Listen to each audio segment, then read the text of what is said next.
నమస్తే, నేను చెవుల కృష్ణాంజనేయులు. ముఖ్యమంత్రి వైఎస్ జగన్మోహన్ రెడ్డి విజయవాడ నడిబొడ్డున స్వరాజ్ మైదానంలో డాక్టర్ బిఆర్ అంబేద్కర్ 125 అడుగుల విగ్రహాన్ని ఆవిష్కరించారు. ఇది ఒక ఉత్సవంలాగా రాష్ట్ర ప్రభుత్వం చేసింది. ఇది ఎన్నికల సమయము, ఒక నెలలో ఎన్నికలు రాబోతున్నాయి.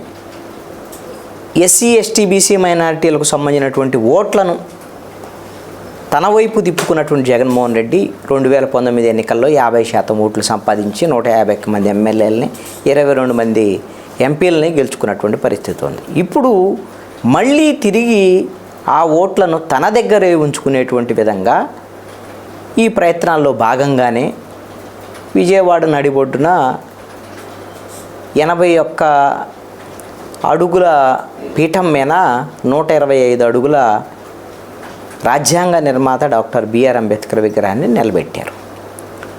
ఈ సందర్భంగా జగన్మోహన్ రెడ్డి దీన్ని ఒక అవకాశంగా వినియోగించుకుంటారు ఖచ్చితంగా. బహిరంగ సభలో కూడా ఆయన స్పష్టంగా రాజకీయపరమైనటువంటి అంశాలని చెప్పారు. అదేవిధంగా తన ప్రభుత్వము డాక్టర్ బిఆర్ అంబేద్కర్ స్ఫూర్తితో ఎస్సీ ఎస్టీ బీసీ మైనారిటీలకు సంబంధించి, ఈ పేద వర్గాలకు సంబంధించి సామాజికంగా, ఆర్థికంగా, రాజకీయంగా వాళ్ళ ఎదుగుదల కోసం కృషి చేస్తున్నటువంటి ప్రభుత్వము వైఎస్ఆర్ కాంగ్రెస్ పార్టీ ప్రభుత్వము అనేటువంటి విధంగా ఆయన ఈ రాష్ట్ర ప్రజలకు చెప్పి, నేను అంబేద్కర్ బాటలో నడుస్తున్నాను. స్టాచ్యూ ఆఫ్ లిబర్టీ అంటే అమెరికా ఏ విధంగా అయితే గుర్తొస్తుందో, స్టాచ్యూ ఆఫ్ సోషల్ జస్టిస్ అంటే విజయవాడ ఆంధ్రప్రదేశ్ ప్రపంచం మొత్తానికి గుర్తు రావాలి అనేటువంటి విధంగా ఈ మహనీయుని ఈ విగ్రహాన్ని ఆవిష్కరించుకోవడం జరిగింది అనేటువంటి విధంగా ఒక 404 కోట్ల రూపాయలు దీనికోసము వైఎస్ఆర్ కాంగ్రెస్ పార్టీ ప్రభుత్వం ఖర్చు చేసినటువంటి పరిస్థితి కూడా ఉంది. అయితే ఇదే అదునుగా ముఖ్యమంత్రి జగన్మోహన్ రెడ్డి ప్రతిపక్షం మీద కూడా తీవ్రమైనటువంటి విమర్శలు చేశారు. ఈ ప్రతిపక్షంలో ఉండేటువంటి వాళ్ళకి ప్రధానంగా చంద్రబాబు నాయుడిని టార్గెట్ చేస్తూ, అదేవిధంగా చంద్రబాబు నాయుడుతో పవన్ కళ్యాణ్ వీళ్ళందరూ ప్రతిపక్షాలకు సంబంధించినటువంటి వీళ్ళకి ఎస్సీ ఎస్టీ బీసీ మైనారిటీలు అంటే ప్రేమ లేదు, వీళ్ళ మీద ద్వేషం కూడా ఉంది. అసలు అంటరానితనం అనేటువంటిది ఏమీ రూపుమాపింది కనపడటం లేదు, అసలు లేదు అంటరానితనం అందరూ అనుకుంటున్నారు. రూపం మార్చుకొని ఆంధ్రప్రదేశ్లో అలాంటి అంటరానితనం దాన్ని అవలంబించాలని ఈ రోజున ప్రతిపక్ష పార్టీలు చేస్తున్నాయి. ఆ కుట్రలో భాగమే ప్రభుత్వ పాఠశాలలకు సంబంధించి ఇవన్నీ దెబ్బతినాలి, ఈ పేదలందరూ కూడా మంచి చదువులు చదువుకోకూడదు. అదేవిధంగా పేద పిల్లలు ఏదైతే ఎస్సీ ఎస్టీ బీసీ మైనారిటీలకు సంబంధించినటువంటి పేద పిల్లలు ప్రభుత్వ పాఠశాలల్లో ఇంగ్లీష్ మీడియం చదువుకోకూడదు అనేటువంటి కుట్రలు కూడా ఈ మారినటువంటి రూపం మార్చుకున్నటువంటి అంటరానితనమే ఇది. ఈ విధమైనటువంటి ఆలోచనలతో ఉన్నటువంటి ప్రతిపక్ష పార్టీలు, అదేవిధంగా కొన్ని మీడియాలు ప్రధానంగా వాళ్ళు ఎలాగూ టార్గెట్ చేస్తారు. ఈనాడు, ఆంధ్రజ్యోతి, ఈనాడు మీదైతే వైఎస్ఆర్ కాంగ్రెస్ పార్టీ ఏకంగా కొంత ఆగ్రహావేశాలు కూడా వ్యక్తం చేసింది. జగన్మోహన్ రెడ్డికి అసలు అంబేద్కర్ విగ్రహాన్ని ఆవిష్కరించేటువంటి హక్కే లేదు, అంబేద్కర్ తన విగ్రహాలను పెట్టాలని కోరుకోలేదు, ఇంగ్లీష్ మీడియం కూడా కావాలని అంబేద్కర్ కోరుకోలేదు అనేటువంటి విధంగా ఈనాడులో వార్తలు రావటం, దీని మీద కూడా ఏకంగా అసలు ఈనాడు పేపర్లనే వైఎస్ఆర్ కాంగ్రెస్ పార్టీకి సంబంధించినటువంటి మంత్రులు మేరుగు నాగార్జున వీళ్ళందరూ కూడా తగలబెట్టినటువంటి పరిస్థితులు కూడా వచ్చాయి. అదొక వివాదాస్పదంగా మారినటువంటి పరిస్థితి అయితే ఉంది. ఎస్సీ ఎస్టీ బీసీ మైనారిటీలకు సంబంధించినటువంటి వాళ్ళ స్ఫూర్తి ప్రదాత డాక్టర్ బిఆర్ అంబేద్కర్ విగ్రహావిష్కరణ సందర్భంగా రాజకీయపరమైనటువంటి ఒక ప్రతిపక్షాల మీద తనదైన శైలిలో ముఖ్యమంత్రి జగన్మోహన్ రెడ్డి దాడి చేసినటువంటి పరిస్థితి. అయితే ఇక్కడ ప్రతిపక్షాలకు సంబంధించినటువంటి తెలుగుదేశం ప్రభుత్వం 2014 నుంచి 19 వరకు అధికారంలో ఉంది. ఇదే అంబేద్కర్ స్మృతి వనానికి సంబంధించినటువంటి ప్రకటన చేశారు ముఖ్యమంత్రి అప్పుడు చంద్రబాబు నాయుడు. అమరావతిలో 125 అడుగుల విగ్రహం పెడతామని హామీ ఇచ్చారు. ఎన్నికల 2019 వరకు ఆయన ఆ విధమైనటువంటి ప్రాజెక్టుని ముందుకు తీసుకెళ్ళలేనటువంటి పరిస్థితి. మాకు చిత్తశుద్ధి ఉంది కాబట్టి మేము చేయగలిగామనేటువంటి దాని మీద జగన్మోహన్ రెడ్డి, ఆ విధంగా చంద్రబాబు నాయుడికి ప్రేమ లేదు. అంబేద్కర్ అన్న, అదేవిధంగా దళితులన్నా, బీసీలన్నా, మైనార్టీలన్నా ప్రేమ లేదు కాబట్టి ఆయన చేయలేకపోయాడు అనేటువంటి విధంగా కూడా విమర్శలు చేసినటువంటి పరిస్థితి. ఈ మొత్తం ఈ విగ్రహావిష్కరణ కార్యక్రమాన్ని ఈ ప్రభుత్వము ఒక ఉత్సవంలాగా రాష్ట్ర వ్యాప్తంగా 175 అసెంబ్లీ నియోజకవర్గాలు, 25 పార్లమెంటు నియోజకవర్గాల నుంచి, ప్రతి నియోజకవర్గం నుంచి దీనికి ఒక రిప్రజెంటేషన్ ఉండేటువంటి విధంగా, ఆ ప్రాంతం నుంచి ప్రజలు వచ్చేటువంటి విధంగా ఏర్పాటు చేశారు. ఎక్కడికక్కడ ప్రజాప్రతినిధులు, ప్రభుత్వం వైపు నుంచి కూడా. దాంతో విజయవాడ నగరం మొత్తం కూడా ఒక పండగ వాతావరణం, ఎవరు ఊహించినటువంటి జనం, ఒక బందర్ రోడ్డు మొత్తం కూడా కిక్కిరిసిపోయినటువంటి పరిస్థితి ఉంది. బహిరంగ సభ ఇందిరాగాంధీ మున్సిపల్ స్టేడియంలో జరిగితే కూడా స్టేడియం కూడా పూర్తి స్థాయిలో నిండిపోయినటువంటి పరిస్థితి కూడా ఉంది. ఇది ఒక అనూహ్యమైనటువంటి స్పందన కిందే చెప్పుకోవచ్చు, దాంట్లో ఎటువంటి సందేహం లేదు.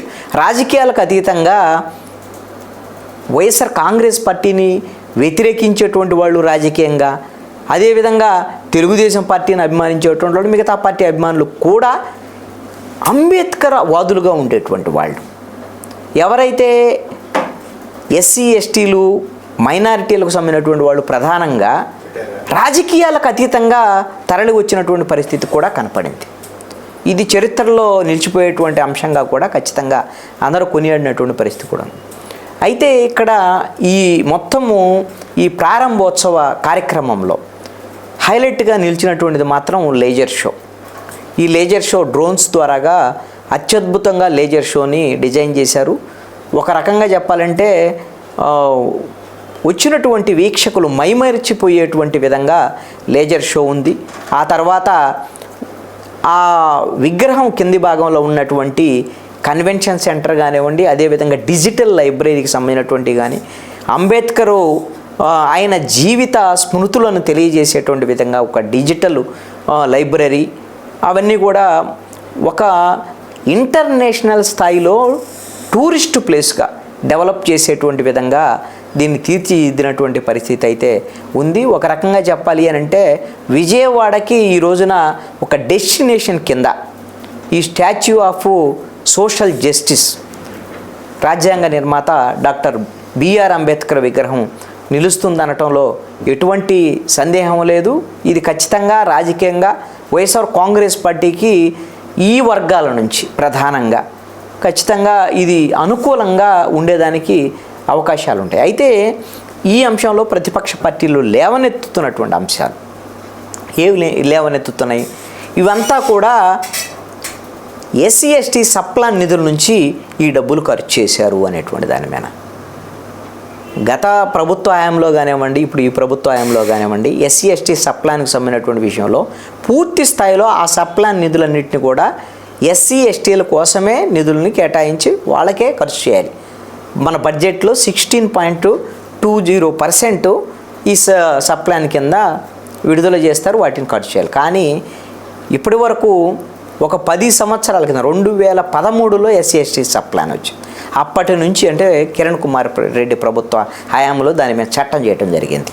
ఇప్పుడు 10 ఏళ్ళు అయిపోయింది. ఇప్పుడు జగన్మోహన్ రెడ్డి ప్రభుత్వంలో దాన్ని ఇంకా పొడిగించినటువంటి పరిస్థితి కూడా ఉంది. అయితే ఈ సప్లాన్ నిధుల్ని నేరుగా ఎస్సీ ఎస్టీలకే ఉపయోగిస్తున్నటువంటి పరిస్థితి అయితే 50% కూడా ఉండటం లేదు. అది కాంగ్రెస్ పార్టీ ప్రభుత్వంలోనూ అలానే ఉంది, తెలుగుదేశం ప్రభుత్వంలో కూడా అలాంటి పరిస్థితులే ఉన్నాయి. కొన్ని గ్రామాలకు సంబంధించినటువంటి దాంట్లో ఊరు మొత్తానికి ఉపయోగపడేటువంటి రోడ్లు వేసినటువంటి దాంట్లో కూడా వాటికి కూడా ఎస్సీ ఎస్టీ సప్లాన్ నిధులను వినియోగించినటువంటి పరిస్థితులు ఉన్నాయి.